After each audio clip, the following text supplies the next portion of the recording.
Hey, what's up YouTube? How y'all doing today? I know over here it is pretty beautiful, but I apologize for my squinting. My eyes are sensitive to the sun and my sunglasses just happened to break on me. So there we go. But today I'm going to be talking about the pros and cons of daily driving a Cam Silverado. I know I've been making a ton of videos about the Cam Silverado. Well, I just know I've had trouble when I was looking to do stuff to my truck because no one really posted anything about it. So now that I have it, I'm trying to help other people. So with that being said, let's get started. Now I'm going to start with the cons first because I feel like I should get the bad news out of the way, and then I'm going to go with the pros. So with the cons, number one is you're going to have bad gas mileage. There's no other way to get around that. It's basically the same with lifting a truck. You're going to get about the same gas mileage. So if you're lifting it and then going to cam it, you're going to spend most of your time over at the gas station. But on average, I get around 12.4 miles to the gallon. That's because I do kind of have a lead foot a little bit. But I feel like it's pretty good for having around 400 horsepower. I haven't dynoed it yet. I'm assuming it's in the ballpark. But on the highway, against the wind, I'm not going to get much into it. I actually made another video about this, so I'll put the link probably right here for it. But on the highway, I get around 18. In the city, not so good, probably 12 to 13 or 10 miles to the gallon. But that's one of the cons of having it, and it's going to happen. One of the other things you're going to have to deal with once you cam your Silverado is you're probably going to get headers, like Longtube headers, and you'll probably get either the cat delete or just high flow cats, but your truck's gonna be louder. And as you can see, like, this thing is loud. So say goodbye to going to fast food restaurants with your truck running, because I have to go up there and every time I go through I have to shut it off because they will not hear me and I cannot hear them. Plus it lopes pretty good, so it's probably just the best case to turn it off. Now my mount is kind of messing up on me. It wants to droop down. I don't know if you guys saw that in the beginning of the video. I noticed when I was talking, I could see the GoPro just slightly moving down. But like I was saying before, is how loud it is. I know it's not the loudest thing, but it's pretty damn loud. In here, you can still have conversations. You just got to raise your voice. I know right now I have to raise my voice, even just going through the neighborhood. But you know, it's nothing to deal with. Every time you have to step on it, it's freaking loud. Like, it's very loud. And cold starts are not your friend whenever you are in a small neighborhood like where I live. Your neighbors will be pissed off at you. So as far as waking up early or coming in late, you're gonna have some pissed off neighbors. And another con about having a Cam Silverado is that you lose your torque. All your power from your power band is moved up a good 1,000 RPMs, if not more if you have a bigger cam. So my power comes in at 25 to 3,000 RPMs, and I have the stock stall, so it's a slug and up until that point. So with that, when you're trying to get on an on-ramp or just go into traffic, it's not really going to go anywhere until you hit the 3,000 RPMs. And if you have the 6-speed like mine, it kind of doesn't know which gear to go into, so unless you have it in the manual mode, it jumps through the gears like crazy, and it's pretty hard to get which gear that you want whenever you're in the regular overdrive. So that's why usually if I need to go into traffic or anything, I have it in manual mode, and I can pick which gear I want to make sure I'm in the power band, just so it's not dropping 2 or 3 gears whenever I just step on it a little bit. Okay, one of the other cons about having it cammed is that at idle, it's going to have a rough idle, it's going to be lopey, it's going to be choppy. So when you have it in drive and you just have a stock stall, any subtle movement in the idle is going to make it jolt or want to move or surge a little bit. So every time I'm at a stop sign or a red light or something, it just kind of wants to keep on going a little bit, if you know what I'm saying. And sometimes I have these weird surges. I think it's electrical, I think it's in the tuning. But I have these weird surges to where it's like, whoa, whoa, whoa, like really bad. It sounds like it has a huge cam in it, basically. I don't, but it does that, and I have to hold down on the brakes really hard or else it's going to be jolting and the whole truck moves.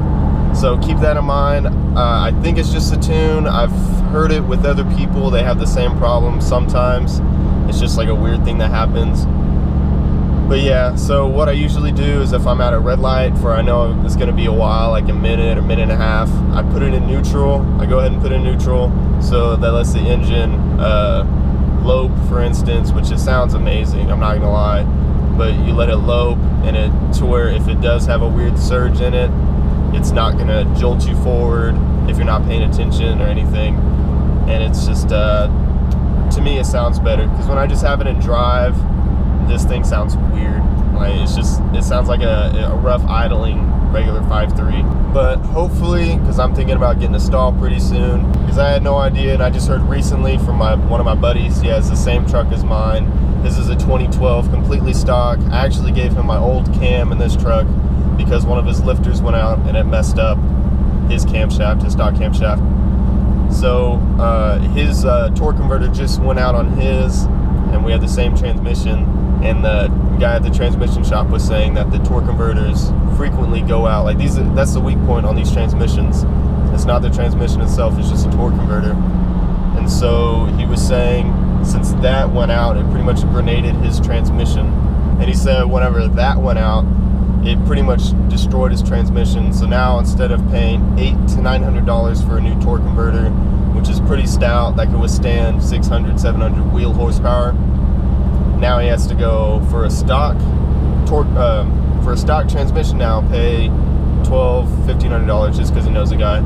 But if you didn't know him, it would be $2,000 to $2,500 just for a rebuild stock transmission. So I'm definitely going to be looking into a better torque converter, basically a higher stall, about 2,500, nothing big, just because I still daily drive this thing. So that's also something to look into, just because you're going to be putting more strain on the transmission and the torque converter itself. Okay, now let's move to the pros of it. The main thing, it sounds amazing. No matter what setup you have, straight piped, you got an exhaust, headers, no headers, no matter what, it sounds amazing. Even whenever I just had the stock exhaust manifold and the Flowmaster exhaust, it sounded pretty good still. So that's really one thing to look into whenever you decide to cam your truck. It's going to sound amazing. But yeah, the truck's pretty loud and you are going to get compliments, and you'll probably get some dirty looks too, just because I guess people don't appreciate like a good cammed V8 because it's just loud and obnoxious. But for the most part, you'll get compliments, and sadly it's not going to be from women, it's going to be from men, so just expect that. And the biggest pro of all of daily driving a Cam Silverado is you're daily driving oh shit, there was just an accident almost. The biggest pro when you're driving a cam truck is that you're driving a cam truck. Where I live, it's kind of rare to see one, so every time you do see one, even me, like even though mine is cammed, if I see one, like I get a little tingly feeling inside because it just sounds amazing. And you don't really see it too often. I mean, whenever you pull up with a Cam Silverado, people are gonna look at you, and it's kind of a confidence booster. I know it is just a truck, and it's just something that you own. It's a property. It's not a part of you, but it is a confidence booster. Yeah. So whenever you usually pull up, like say to the grocery store, or just to your house, or to an apartment complex, or anything, people are gonna look at you like it's. And they always ask questions. Like there's a lot of people that are like, man, is that thing cammed? Or what size cam you got? And it feels good that people recognize it just because of how much money you put into it. So yeah, that is another pro. But one of the pros also is that your truck is obviously faster. It may not be as fast like my setup right now. It could be a lot faster just by changing the stall and the gears without adding any horsepower. But as far as fast for a truck that weighs probably 5,500 pounds, it's pretty damn fast. It beats cars, destroys other trucks. It's kind of cool, especially when you have the cocky guy next to you in the red light that thinks, oh, is stock Chevy or stock Ford or Dodge can run up against you, then you kind of just leave them in the dust. But I'm not saying this is the fastest thing out there. This thing is honestly pretty slow for a Cam Silverado. I'm sure yours is faster. If y'all get a single cab or extended cab, two-wheel drive, Mine is the Z71, so it's got 4-wheel drive. It's probably the heaviest truck out of the 1500s. So yeah, mine is definitely not the fastest out there, but it does beat other trucks and cars. So keep that in mind. But that's basically it. That's all I can think of off the top of my head. I usually don't do my videos scripted. I usually just talk, I guess, if that makes any sense. So I may have left a couple things out. If I did and you want to know other questions, leave a comment down below.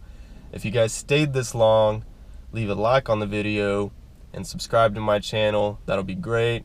I'm thinking once I get 1,000 subs, I will do a giveaway. And I will see you guys next video.